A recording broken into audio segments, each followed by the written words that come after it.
Alpha Powell. La première ébauche de la Déclaration des droits de l'homme et du citoyen de 1793, enfin visible en France. Figurez-vous que cet écrit était jusqu'à présent détenu par des Américains.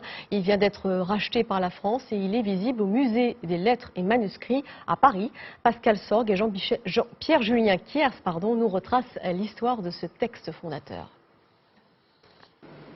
Des gants blancs pour un manuscrit exceptionnel.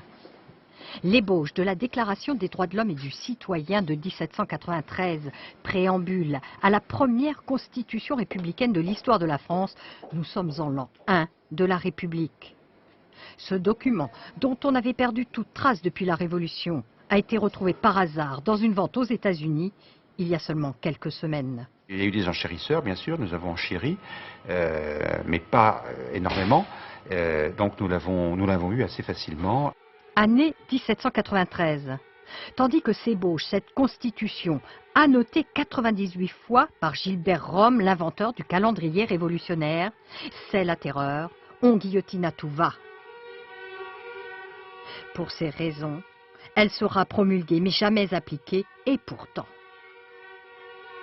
Elle reconnaît les droits de l'enfant, les droits de la femme, les droits de la famille, ce qui n'était pas du tout mentionné dans la première déclaration des droits de l'homme de 1789. Elle est plus humaniste, elle est plus orientée vers l'individu et moins portée sur la nation, sur les droits de la nation. Par sa dimension humaniste qui reconnaît des droits économiques et sociaux, droit au travail et à l'instruction, ces 41 articles de la déclaration vont inspirer les générations futures. Avant de clore ce jour.